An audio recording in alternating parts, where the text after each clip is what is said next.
Hey folks, Roland Martin here, broadcasting live from William and Mary University here in Virginia. Coming up on Roland Martin Unfiltered for this Thursday, January 31st, 2019. Breaking news, details in the case of Jussie Smollett, the Empire actor who was attacked in a racist and homophobic attack. Chicago police finally have two people of interest caught on a video, and so we'll tell you more about that. Also, last year, Senator Tim Scott of South Carolina, the only black Republican in the U.S. Senate, scuttled the nomination of Thomas Farr to the federal bench. Well, a group of white conservatives have sent him a letter blasting him for that decision. Well, Scott fired back at them. We'll tell you exactly what took place. Also, Senate Majority Leader Mitch McConnell did not have any nice words for a Democratic bill to change voting in the country. Mitch, what's the problem? Are you actually afraid of people voting? We can tell you here what he had to say. Also, folks, we'll hear from Kristen Clark, the president of the Lawrence Committee for Civil Rights Under Law, with regards to these stories. And federal workers are getting their payback but contract workers are not going to get paid. Chief economist for the AFL-CIO, Bill Spriggs, will join us to tell you why that is a bad idea. Also, a man wearing LAPD gear says white power over and over and flashed white supremacist signs. Wait until we show you the video. And if you think cops stopping black drivers are more than white drivers, you're right. And LAPD special unit is under investigation because of racial profiling. Folks, it's a packed show. It's time to bring the funk on Roland Martin Unfiltered. Let's go. He's got it. Whatever the biz, he's on it. Whatever it is, he's got the scoop, the fact, the find. And when it breaks, he's right on time and it's rolling. Best believe he's knowing. Putting it down from sports to news to politics. With entertainment just for kicks, he's rolling. It's on go, y'all. It's Roland Martin, yeah. Rolling with Roland now. He's funky, he's fresh, he's real, the best, you know he's Roland Martin now.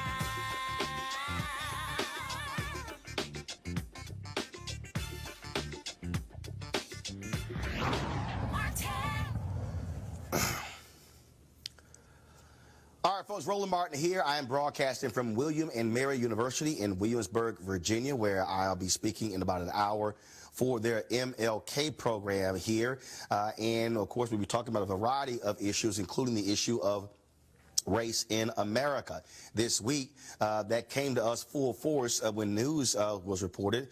Empire actor Jussie Smollett was attacked in Chicago by two white men wearing masks in a racist and homophobic attack. And a rope was placed around his neck as well. Now, yesterday, Chicago police said they combed through hundreds of hours of video and had found nothing showing him on video. Today, different story. They now have released the image we're showing you right now of two men who they say are persons of interest when it comes to this attack on Jussie Smollett. And so we've been following this story. My apologies, folks. We've been following this story here. Now, police are not calling them suspects. Also, so far, there's no video footage of the actual attack. What we do know is that they do see on one video they saw of Jussie with a rope around his neck. Now, we also know that Smollett was talking to his agent, Brandon Moore, on the phone when the attack started.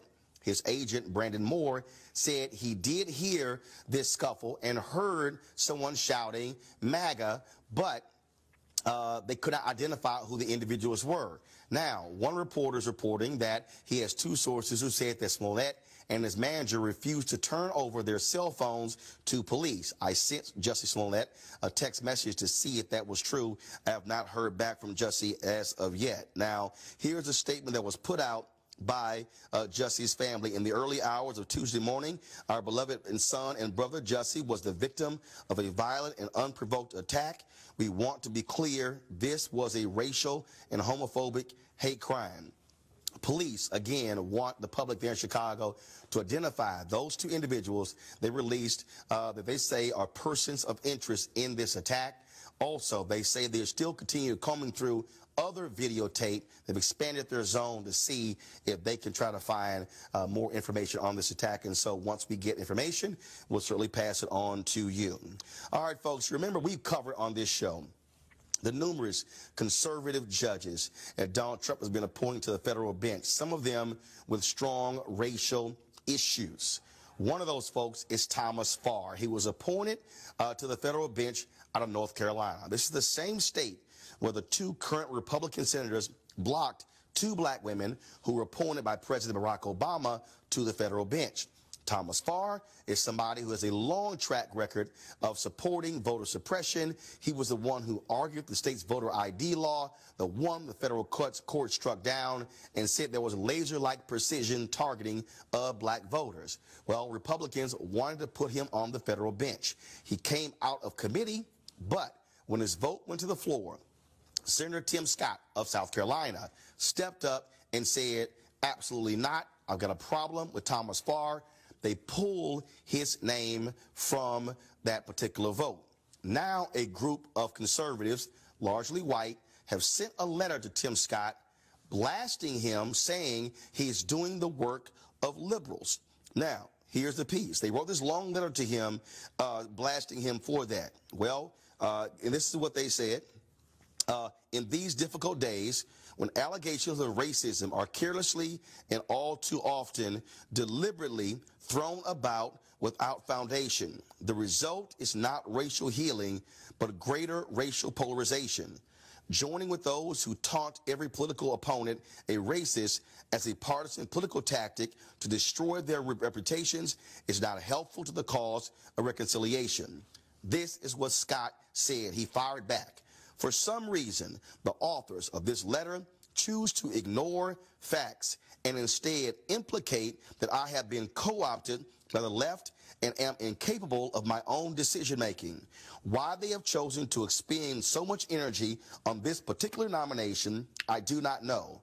But what I do know is they have not spent anywhere near as much time on true racial reconciliation efforts, decrying comments by those like Republican U.S. Representative Steve King are working to move our party together towards a stronger, more unified future. Earlier today, we talked to Kristen Clark, president of the Lawyers Committee for Civil Rights Under Law. Here's what she had to say about this issue. Thomas Farr was someone who the civil rights community fought against tooth and nail. He is not someone who deserves a lifetime appointment to our federal courts. And that is because he is someone who has dedicated his entire professional career to defending voter suppression efforts. You'll recall the judicial opinion issued a few years ago that described North Carolina lawmakers as having engaged in discrimination against Black voters with almost surgical precision. Thomas Farr was the hired gun. He was the lawyer who was defending and backing an effort that was wholly condemned by the court. And at every step in his career, he has been someone who has been defending and supporting voter suppression efforts. And this record dates back to the 80s. It dates back to the time where Jesse Helms was campaigning in North Carolina.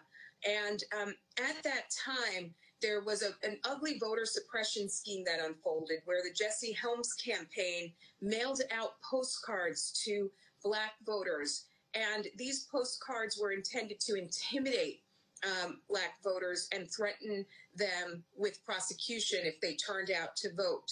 The Justice Department investigated, and remarkably, at the 11th hour, a memo was released on the heels of a Senate vote, a critical Senate vote on Thomas Farr. And that Justice Department memo that was developed during the Bush administration described Thomas Farr as the architect and the executioner of this ugly voter suppression postcard mailing scheme. He is completely unworthy of a lifetime seat on our federal court. He was defeated in large part because Senator Tim Scott courageously stood up and said, I'm not going to throw my support behind him, and they didn't have the votes, and he shouldn't be resurrected now. All right, folks, we're going to go to my panel there. Dr. Greg Carr, of course, is the chair of the Afro-American Studies Department, Howard University, and, of course, Joseph Williams, senior editor, U.S. News and World Reports. Greg, here's what's interesting. Here you have Senator Tim Scott, okay, who, look, I said then and I said now, was right when it came to Thomas Farr. And you know what? He's right to fire back at these conservatives who have the audacity to castigate him for this decision. They want to put a man with a racial history on the federal bench, and they are mad that a Black man stood up to them. Absolutely. One who they have supported, that they've backed. And Roland, you've been making this point now for the last couple of years. They really don't care what Donald Trump does in the White House as long as he is the auto pen signing off on these federal judiciary appointments. This is their gold cup. This is what they're going for. And the irony is, and you remember we talked about this on your show when he was defeated the first time. We knew they were going to bring him back in 2019. And Tim Scott does deserve credit. I mean, the question I have is less what he's doing and more what are these people who signed on to this business doing, including Clarence Thomas's wife, who's always in the mix somewhere trying to lead some kind of rah-rah campaign on something as indefensible as this nomination. Joseph, I've said that on many other issues, Senator Tim Scott could absolutely be a strong force when it comes to challenging his party on the issues of race. There are some issues where he has not stepped up. On this one, clearly, he studied the record. He met with Thomas Farr and said this man has no business being on the federal bench. And to have these conservatives attack Senator Tim Scott, and so they love touting a black Republican. Now they're mad because a black Republican has rejected their bigotry. Well, see, this is Exhibit A of why the Republican Party is not really a great home for African Americans. Now, you got to give Tim Scott some credit, as you have, that he is trying to step up when he feels the issue is important. And this is a very important issue for two reasons. You've got a judicial nominee that's going to North Carolina, which is a swing state, very important Republican, very important presidential elections, but also it's a feeder system, and he's getting payback for all the work that he's done on voter suppression. That is the reason why they're pushing him so hard. But this is also an object lesson of why it's so difficult to be a black Republican and why black Republicans are trying to make a move and they keep getting squashed. This is exactly it right here. Tim Scott is fighting the good fight. They don't want to give it up. They're trying to bully him with another intimidation tactic, which it almost makes my head explode when white people try to define what's racist and what isn't. It's really not up to them to decide, especially not up to this group. So you've got an object lesson in how difficult it's going to be. We'll see if he prevails going forward or whether or not they'll be able to force him. Right now, it doesn't look like they'll be able to. And let me say my final words here to the black folks who are watching. Look, when Tim Scott stands up and does the right thing, I'm going to give him credit for it. See, I need people to understand, Thomas Farr, they wanted to put on the federal bench for life. That man would have been on the court there in North Carolina, covering an area, according to Reverend Barber, is 40% African American. And so I don't care how you feel about Tim Scott. I don't care if you don't like the fact that he's a Republican. He did the right thing in opposing Farr, and I'm glad to see he stood up to these white conservatives who want to put Farr on the bench, and there are other people who are just like Thomas Farr who they want to put on the bench, and I hope Senator Tim Scott also stands up and says those folks do not belong to have a lifetime appointment. All right, folks, Stacey Abrams, of course, she lost her bid for the governor of Georgia. She has been selected by Democrats to give the response to Donald Trump's State of the Union on Tuesday. Of course, the Super Bowl is going to be in Atlanta, her state of Georgia, and she's going to be in a Super Bowl commercial. Check this out. Smile. I'm Republican Natalie Crawford, County Commissioner in North Georgia. And I'm Democrat Stacey Abrams from Atlanta. We don't agree on everything. But we love Georgia. And want fair elections. Every vote should be counted from every corner of our state. We need hand-marked paper ballots and our election officials to have the support they need. Join us in the fight for election reform. Take a selfie and share your support. Use hashtag #FairElectionsNow. Because picturing fair elections is something we can all do.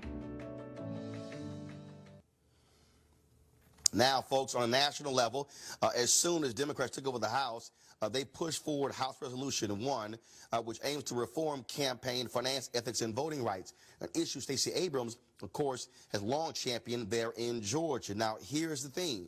The bill calls for automatic voter registration. Folks will have to opt in rather than opt out. It also promotes Election Day and online registration. Now, major issue. Passes the House, goes over to the Senate, and then, of course, Mitch McConnell, Senate Majority Leader, little upset. Listen to what this nut had to say on the floor of the United States Senate. Their bill would make Election Day a new paid holiday for government workers and created an additional brand new paid leave benefit for up to 6 days for any federal bureaucrat who decides they'd like to hang out at the polls during any election. Just what America needs, another paid holiday and a bunch of government workers being paid to go out and work. I assume our colleagues on the other side, on their campaigns. This is the Democrat plan to restore democracy? A brand new week of paid vacation for every federal employee who'd like to hover around while you cast your ballot? All right, folks, so check this out. The bill would make a federal holiday to voting and would encourage businesses to do the same. It would make universities official registration sites, would outlaw partisan gerrymandering, prohibit voter roll purging, provide more poll workers so lines would not be so long. Kristen Clark, again, we talked to her earlier, the Lawyers Committee. She definitely had something to say about Mitch McConnell and his response to this bill. H.R. 1 is a powerful bill that is for the first time, Congress focusing its efforts in its first bill on all of the work that needs to be done to repair voting in our country. It's got some strong provisions in there that would fight back against gerrymandering, that would stamp out the ugly role of big money in politics and require that candidates disclose where they get funding from. It would require that Congress commit to doing the hard work necessary to restore the Voting Rights Act. It would restore the right to vote for individuals with a criminal history and render them eligible to vote in federal elections, and so much more. Congress took up hearings this week to begin developing a record analyzing whether or not we need this strong medicine, and we know that it's needed. At the Lawyers Committee for Civil Rights Under Law, we're fighting tooth and nail every day against voter suppression, and H.R. 1 would go a long way in curbing a lot of the ugly abuses and a lot of the ugly voter suppression that we're up against today. My hope is that Congress will keep its foot on the gas and that we'll see passage of H.R. 1 early in 2019. All right, so Joseph, I want to go to you first. Let's just cut to the chase. I'm going to use in Maine. In Maine, I think was in, previous year, folks there said they wanted same-day voter registration. Republican Party legislature outlaws it. Didn't ask anybody's opinion. The voters said, what the hell? The next election came back, put it on the ballot, and it passed 65%. This is the example what I'm talking about when it comes to voter suppression. The Republican Party, despite what all these black conservatives say, the Republican Party does not want there to be widespread voting. For Mitch McConnell to stand and say that this is not democratic is an absolute lie. Well, you've got to admire his chutzpah, right? The same guy who blocked a sitting president from appointing a Supreme Court justice is the same guy who's saying that this is undemocratic. I mean, the irony is just staggering. But it's also not the first time Mitch McConnell has stood in the way of these sorts of reforms. It's also another example. I mean, it's of a piece with the Thomas Farr case, where Republicans know that they're on the losing end of the argument, and if they expand the electorate, they're going to go down in defeat because their ideas are not popular. So if you're in the losing end of the argument, what you do is you try to change the rules. And in McConnell's case, what he's trying to do is stand in the way of opening the electorate, allowing more people to vote, which, after all, is what we're supposed to be doing as a democracy. Everybody gets a chance to vote. Everybody should have an opportunity to vote. And in Europe, voting day in some countries is a paid holiday, and their participation rate is well above 50 or 60%.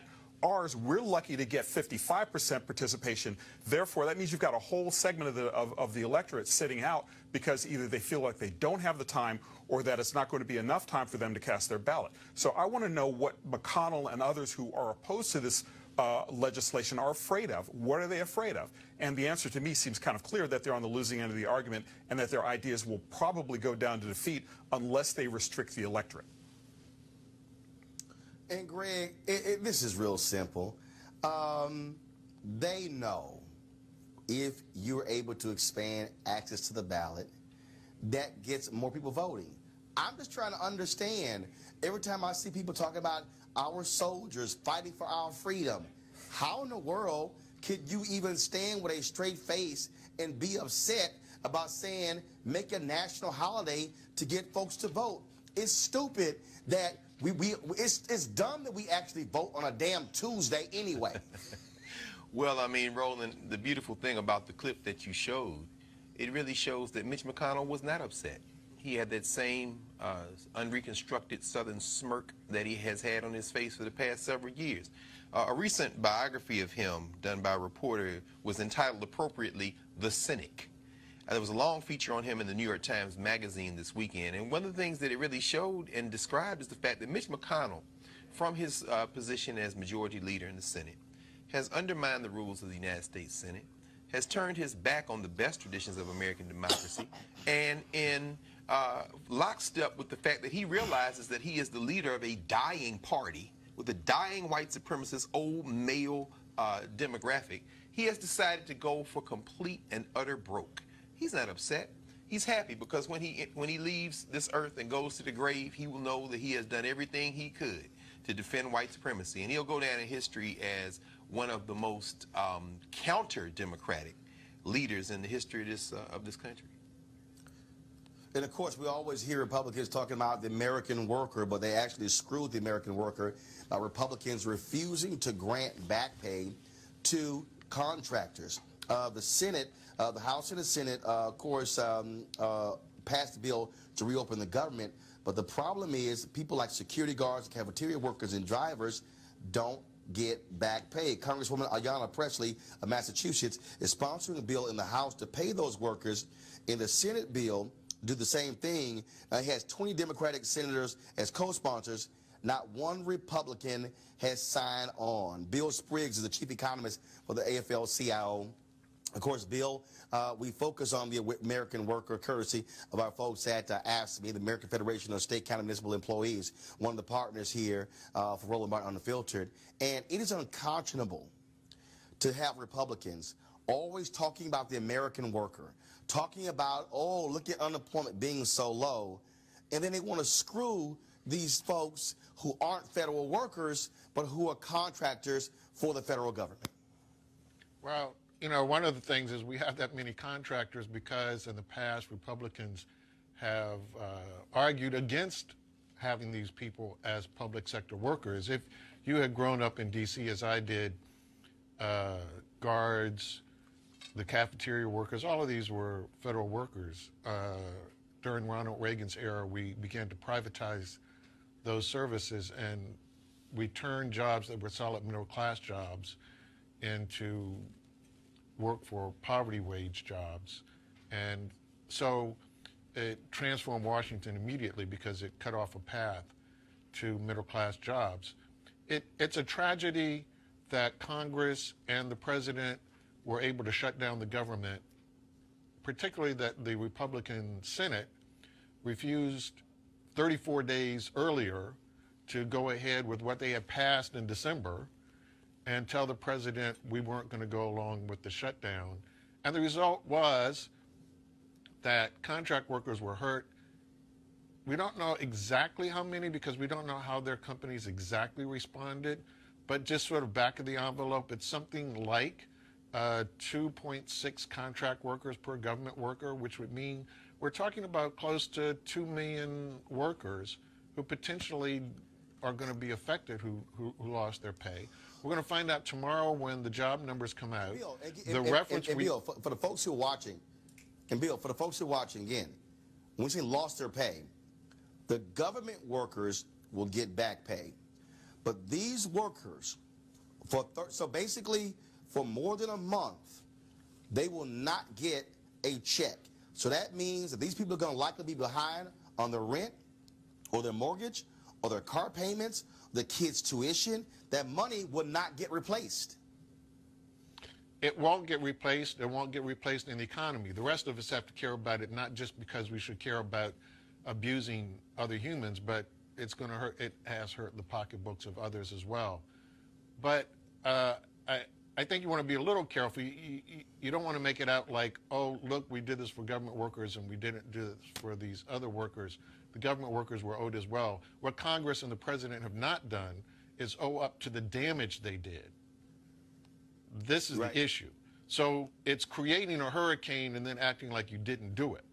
So they're... Well, first of all, we're familiar with how they treat Puerto Rico and hurricanes. Yes, exactly.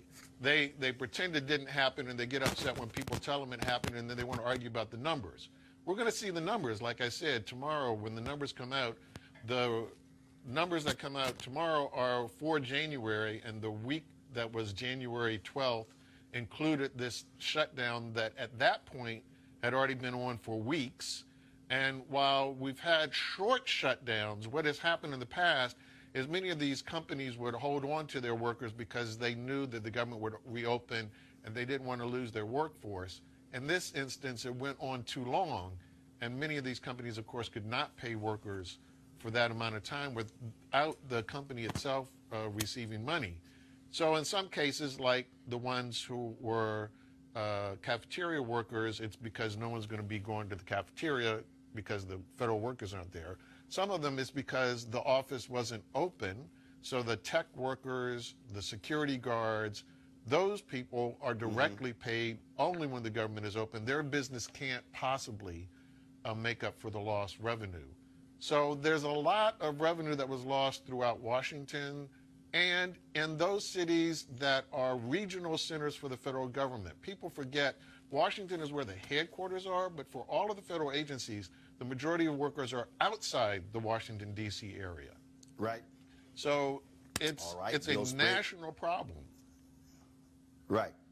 Well, absolutely. And again, I would hope that people will be applying public pressure. I would hope that those contractors are going to be calling members of the House and the Senate, trying to get these folks to move because they deserve to get paid with a federal government shutdown that was idiotic from the beginning. Bill Spriggs from the AFL-CIO, I appreciate it. Thanks a bunch. Thanks. All right, folks, let's talk about Chicago, not the cold weather, but a federal judge approving a consent decree to allow federal oversight of the Chicago Police Department. Remember, this is a police department that had numerous issues over the years when it comes to the treatment of citizens. We also, of course, remember the Laquan McDonald case, where the only reason we even know about that was when that videotape was released to the public that showed officers were lying about Laquan McDonald charging towards the officers before he was shot and killed. Jason Van Dyke, a former Chicago police officer, was sentenced to prison as a result of being convicted of second-degree murder. Now, you also recall that Jeff Sessions, when he was Attorney General, did his best to prevent this consent decree from moving forward. And actually, when he left after getting fired by Trump, he made it harder for any future consent decrees because he felt that we don't want to hurt the morale of police officers. Now, damn the citizens, damn the folks that are being abused by cops with police brutality or getting shot and killed. He doesn't care about them. He only cared about the feelings of those police officers. According to the Chicago Sun-Times, from May 2011 through June 30th of this year, the city of Chicago has paid out $418.3 million in settlements and judgments to plaintiffs who filed lawsuits and claims against the city for police brutality. Kristen Clark, the Lawyers Committee, we talked to her and she said, thankfully, this consent decree was approved. Yeah. Today is a remarkable day because the federal court in Chicago has put in place a strong historic consent decree that will put Chicago on a path to long overdue police reform. The problem of police shootings of unarmed African Americans is a crisis in our country and one that we shouldn't turn a blind eye to. Remarkably, at the end of the Obama administration, the Justice Department released an extensive report, hundreds of pages long, that contained detailed findings about how the Chicago Police Department was broken and identified instances where they used force and engaged in discriminatory practices that harm African Americans and people of color. What did a former Attorney General Jeff Sessions do? He really shut down the Justice Department's work in Chicago and has been obstructing efforts to promote police reform in other parts of the country. And Chicago's kind of a heartwarming success story, because what happened there is the former state attorney general, Lisa Madigan, decided to take the baton and run with it. And she worked with city officials to hammer out an extensive consent decree that puts in place smart, necessary reforms that are going to stamp out all of the problems that have been riddling the Chicago Police Department.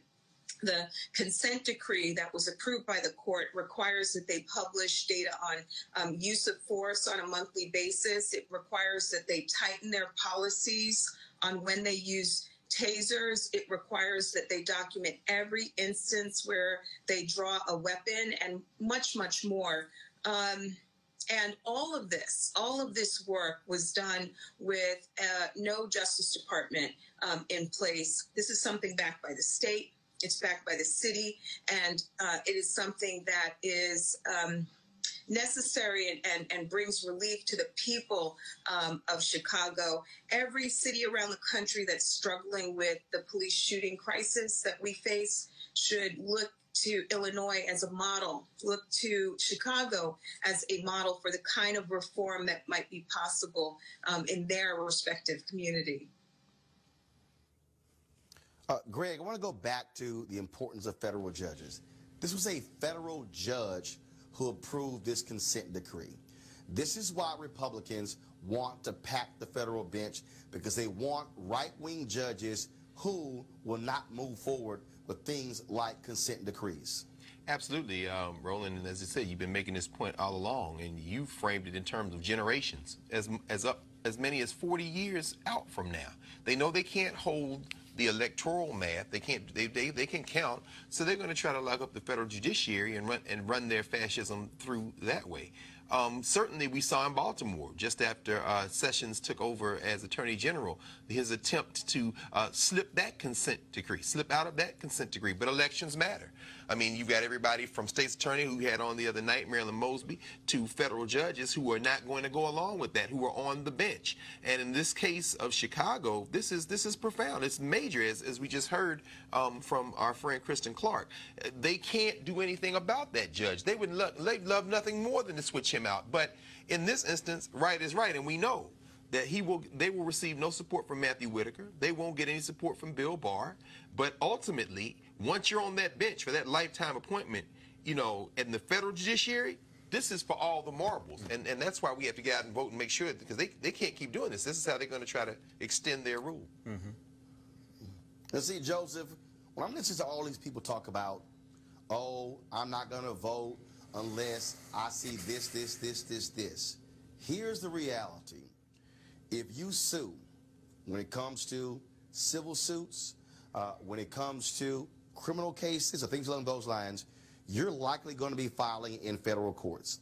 If you have a federal judiciary that is filled with 38, 40, and 45-year-old right-wing, mostly white male judges, then you're going to have folks ruling against people of color, ruling against things like this, and that's why who you vote for in presidential elections matters. It matters. It matters. It matters. You can even go back beyond that, and if you're talking about judges who are 30 and 40 and 50 years old, who are white judges on the bench for a lifetime, you have an absence of history there. You have people who don't necessarily understand what the guy from the labor unions was talking about. The fact that African Americans worked in union jobs for the federal government, that was their path out of the middle class. That's how they made it. That's how they became part of a great generation that helped and shape and build this country through union jobs. And if you have judges that don't really understand that, and who don't understand the legacy of police brutality in the United States of America, and who don't understand that these facts matter to people on the ground, that is not just theory, you really have a dearth of information and a dearth of knowledge that will come to inform these decisions. So I think voting actually absolutely matters a lot more than people think it does, because not only do you have people who you bring people to power who are willing to shut down the federal government and hurt an entire class of people, you have people willing to install judges that will turn a blind eye to police abuse, and you have people willing to install judges who actively promote voter suppression. So voting does matter. You may think it doesn't, but it does, and they're going to try to restrict your vote unless you get out and use it. So that is one of the tantamount reasons that you have to get out and exercise the franchise and let all this other stuff go, because it really does matter. And again, I'm tired of hearing all these other people. I'm getting all these old stupid, crazy tweets and posts saying, oh, this stuff doesn't matter. And I'm going, you have no idea what the hell you're talking about. Look around. Because when look around. I mean, you got to look around and see what's happening. Every major thing that comes out of this administration is going before a federal judge. Don't think for a second that voting does not matter, because the person who wins determines who gets appointed to the federal bench. All right, folks, got to go to a break. We come back. We're going to talk about some white supremacists in L.A. on the LAPD. Wait until you see this video, folks. You're watching Roland Martin Unfiltered. You want to support Roland Martin Unfiltered? Be sure to join our Bring the Funk fan club. Every dollar that you give to us supports our daily digital show. There's only one daily digital show out here that keeps it black and keep it real as Roland Martin Unfiltered. Support the Roland Martin Unfiltered daily digital show by going to RolandMartinUnfiltered.com. Our goal is to get 20,000 of our fans contributing $50 each for the whole year. You can make this possible. RolandMartinUnfiltered.com. All right, folks. We want to talk about our partners at D-Herbs. Now, of course, I've been talking about their full body cleanse, which I did, 20-day cleanse. Did nothing but fruits and raw vegetables and nuts. Drank nothing but water. Couldn't have any fried foods, no processed foods. Couldn't even have fish. I ended up losing about 18 pounds. But it wasn't just about losing weight. It was also about cleaning out your system, removing all that toxicity that is in the body, and providing for more energy as well. Now, you want to try their full body cleanse. Remember, they got about 27 different cleanses. Sorry about that, y'all. Allergies are still kicking my butt. They got about 27 different cleanses that you can also try. So what you do is go to dherbs.com, use the promo code Roland. You can also call 1-866-4D-HERBS, 1-866-4D-HERBS. Now, also, what's been the benefit to me is that by being on this cleanse for 20 days, it also changes how you eat and also what you focus on. So by being on the cleanse, look, I couldn't eat anything but raw vegetables and fruits and nuts. And so even as I travel now, so I'm thinking about smoothies or thinking about different ways to eat. And so it changes just not your body, but also how you look at what you eat and what you put in your body. And so if you want to try it as well, again, I want you to go to dherbs.com, DHERBS.com, use the promo code Roland, or you can call 1-866-4D-HERBS, 1-866-4D-HERBS. Don't forget to use the promo code Roland. And we want you to support, of course, one of the partners who is supporting Roland Martin Unfiltered. All right, folks, let's talk about Los Angeles. Now, we've always known you got some racist cops in L.A. We always know about the chokehold that came out of L.A. But, y'all, check this video out of this cop being on full front Steve King white supremacist. What's your badge number? Give us your badge number. What's your badge number? That's why you're saying that. What's your badge number? You want to say that. Don't you worry. What's your badge number? Don't worry. What's your number? Now, the dude was wearing LAPD gear. We don't know if he's officially a cop, but we do hear him saying white power and flashing white supremacist signs. And it's like, really? Really? That's how we roll? But if you also want to talk about racism, go back to the Ramparts division in L.A. if you want to see some real drama. And speaking of that, of course, our folks at the Advancement Project, they have also been looking at what's been happening in Los Angeles when it comes to stop and frisk. in 2015, what they chose to do is, after a surge in violent crimes, they imposed the notion of stop and frisk, doubling the size of their metropolitan division. The metro officers started pulling folks over in unmarked cars, searching for drugs and weapons. And, of course, who did they pull over more? Black and brown people. No shock. Civil rights attorney Connie Rice calls it stop and frisk in a car, and she joins me right now. Connie, how you doing? Can you hear me? All right, Connie, can you hear me, Connie? Connie, can you hear me? Yeah, I can hear you. Can you hear me? Got it. Yeah, I can hear you, Connie. Okay. So why do you call this stop and frisk? Well, Roland, let's set the context here. About 3 years ago, there was a surge in gang crime. And we had 53 shootings, 17 bodies. And the mayor said, I want this stopped. I want it doused. I want it suppressed. And so the chief of police doubled the Metropolitan Unit, which is the elite unit in LAPD, specialized units. And they rolled out and they did this sort of, they doused it, but then they kept it with the cars. And it turns out that the stops that they're doing have a really disproportionate racial adverse impact.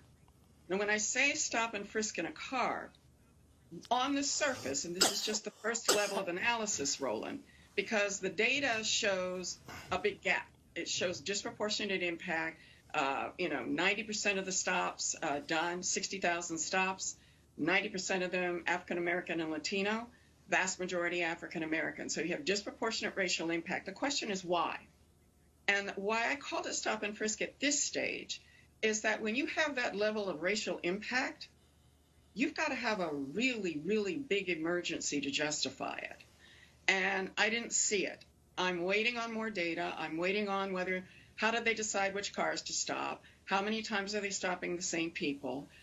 Were these random? Was this a random strategy? Or was it tied to individual investigations of suspects?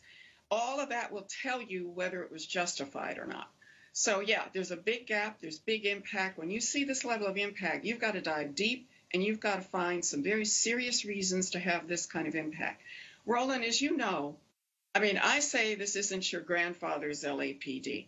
I think Chief Parks and Chief Bratton and Chief Beck and Chief Moore, they've gotten rid of most of the open, flagrant racists. It's not your grandfather's LAPD, but it's also not Martin Luther King Jr.'s LAPD. So let's be clear, we have a long way to go. This is not about individual bias on the behalf of a single officer. This is about structure and policy and the racial impact of a strategy, a policing strategy. And there's a big difference. When I look at and the impact of a strategy, I'm not looking at individual bias. I'm looking at what's the justification for going into a primarily black neighborhood and unleashing a strategy that destroys trust, ends up feeling like harassment. African-American residents tell me, look, Connie, I feel hunted. I don't like the way the police are doing their business. Most of the officers doing this, LAPD is majority of color now. So it really isn't the old, even the Rodney King era. We've come a long way since then. But we're now at a level where we're talking about the kind of policing that's done in black communities. And that's what this is about. And so, final question. You said you're waiting to get that information. Have you requested it? What has been LAPD's response? I've been all week with the chief, and last night I was with the Police Executive Research Forum, which chiefs of all the major cities. And 20 years ago, you couldn't have had a discussion. There wouldn't have been a meeting. There's a disagreement here. They feel like they've got to do what they call proactive policing. To civil rights lawyers, when you pull a car over and the first question you ask is, are you on probation or parole? In my mind, you didn't have a reason for stopping that car. If you know who's on probation and parole, and if you have criminal conduct, you can pull that person over, or you can arrest them, or you can get a warrant, right? That's the constitutional way. But when you're stopping cars and it's not clear why you're stopping them, and almost all of them are African-American drivers, you've got some serious questions to answer. And we're getting it. We will get the information. We're mapping the data. We're seeing where the high crime is and where the stops are.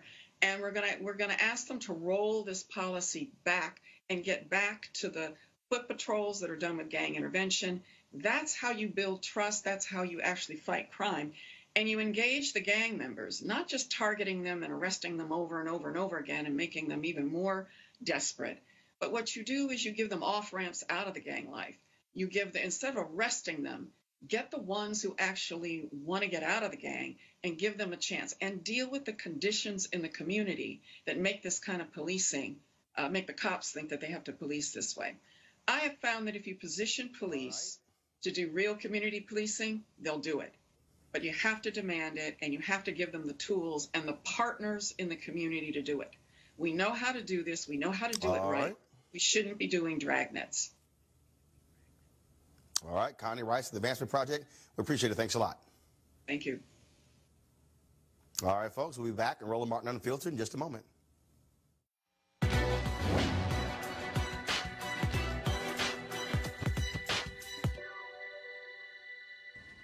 People mistake their limitations for high standards. Novelist Jean Toomer.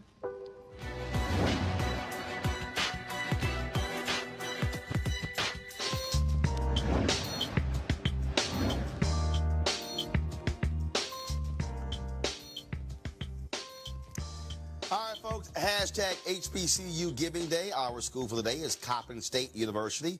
Founded in 1900 in Baltimore, their notable alumni include Stephanie Rady, Raheem Devon, Margaret Peggy Murphy, Larry Stewart, and Mary Carter Smith. If you want to support Coppin, go to coppin.edu, coppin.edu. Also, don't forget, we want you to also support Bennett College.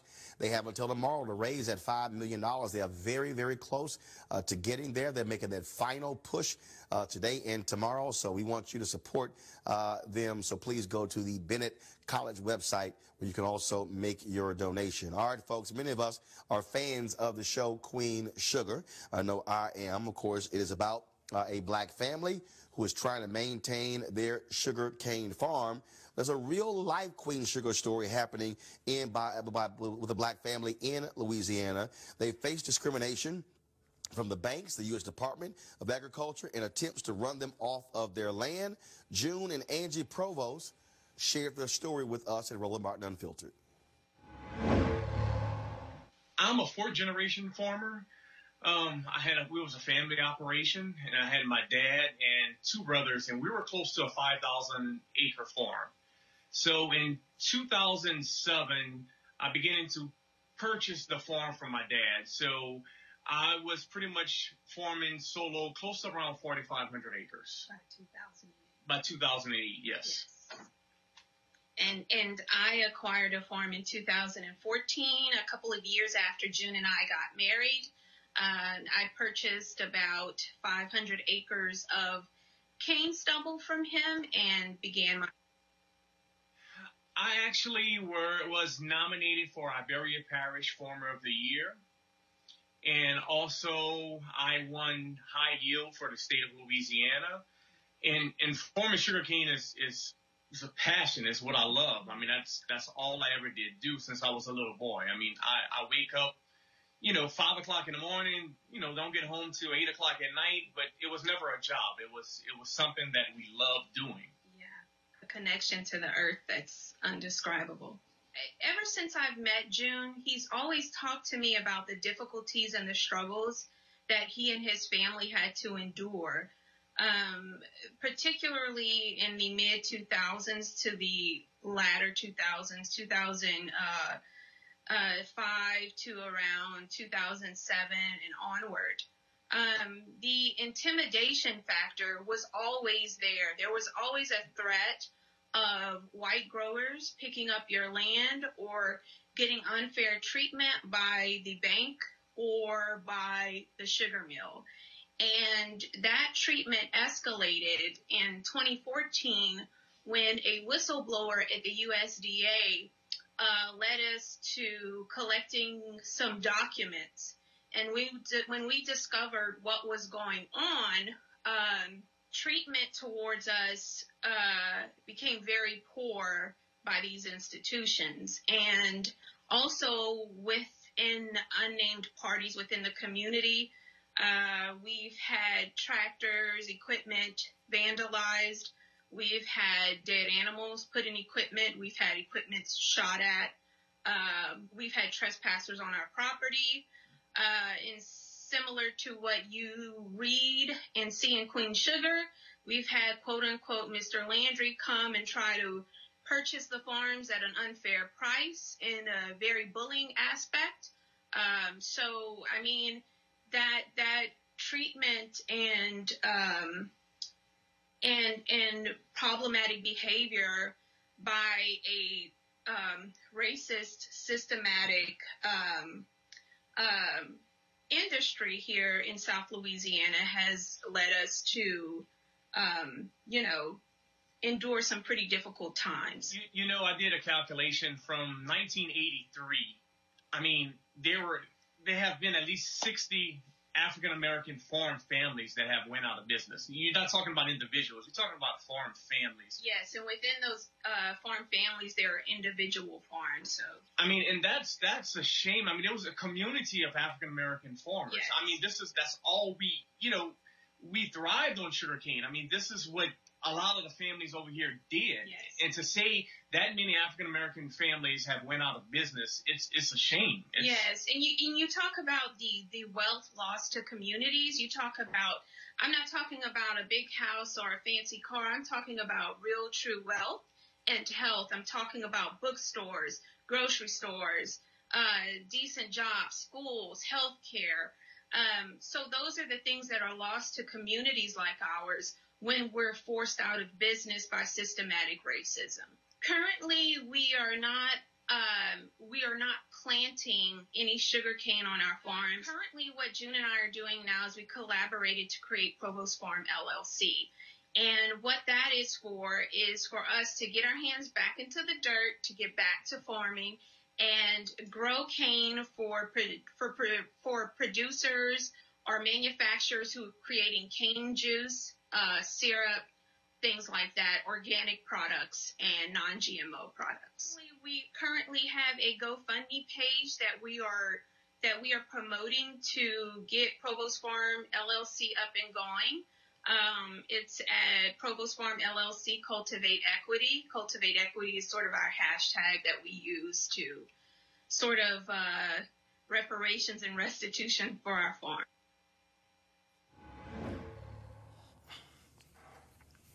I want to bring in Greg and Joseph here. Greg, we hear people who talk about we need to have land. But there's a difference between having land and you're trying to make money off of your land. Here's an example of some black folks who have land but who are facing rampant discrimination. We've seen this for years in the Department of Agriculture, where basically where white farmers treat that as their own personal piggy bank, and we've had black farmers who've had to sue in order to get paid. That's exactly right. And with the federal shutdown, I can only imagine some of those same farmers now trying to go through the bureaucracy and navigate through our winter, perhaps even colder than ever, to do everything from feed and shelter their animals to preserve, their machinery.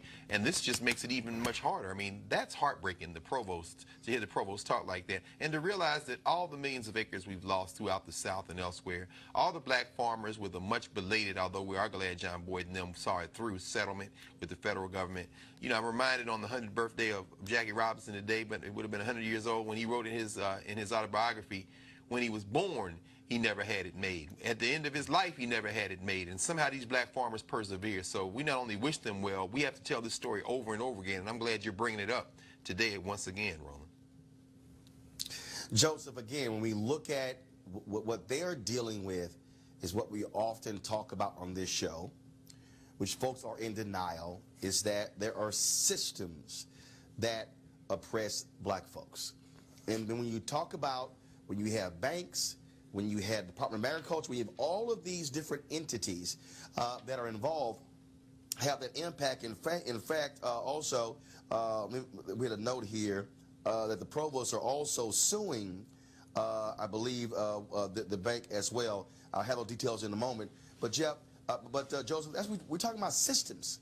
We are talking about systems. That are against people who can't financially fight systems. It's systems. I mean, and your previous guest from Advancement Project talked about how the LAPD is a majority minority now. That is a system. They are exercising systemic racism. This is what it looks like. The farmers, the provosts, systemic racism, where you have a community of farmers they're part of. They have a legit right to do what they do on their land, but white farmers allegedly feel differently. Systems, they have to go to court to try to get their case resolved or to get the law enforced to keep people from harassing them, to keep banks from cheating them, to keep processors from cheating them. What do you do when you go to court? You go before a judge. You know, that judge is part of the system, and if that judge comes out of a racist system, he's less likely to give them a positive result. So it all interconnects, and it goes back to the single act of defiance that we have as African Americans, which is the vote. And it's so important. It's important now more than ever, almost, you could make that argument. But even so, you still kind of scratch your head when you hear the story and you wonder, what year is this? Is this 1930? Is this 1977? Yep. Why are we still fighting these battles? And it's because the systems have not yet been dismantled that keep these kinds of fights going. And again, June and Angie Provost are now suing First Guarantee Bank, alleging that they were treated differently than similarly situated white borrowers. The bank denies the charges. We'll keep you updated on that particular case. Greg and Joseph, I appreciate both of you joining me today on the show. Again, folks, I'm here at William & Mary University in Virginia, about to do their MOK event here. I'll be broadcasting tomorrow from Miami, of course, where I'll be there for the National Association of Black Journalists Convention. Thank God I'm not going to be freezing. And so looking forward to that. Folks, don't forget, we want you to support Roland Martin Unfiltered by going to RolandMartinUnfiltered.com. Joining our Bring the Funk fan club. Every single dollar you give goes to support this show and bringing you stories like the Provost story, because we know other networks are not going to be covering these type of stories. That's why we are here. So go to RolandMartinUnfiltered.com. All right, folks, I got to go. Y'all take care. Holla. You want to check out Roland Martin Unfiltered? YouTube.com/Roland S. Martin. And subscribe to our YouTube channel. There's only one daily digital show out here that keeps it black and keep it real. It's Roland Martin Unfiltered. See that name right there? Roland Martin Unfiltered. Like, share, and subscribe to our YouTube channel. That's YouTube.com/Roland S. Martin. And don't forget to turn on your notifications so when we go live, you'll know it.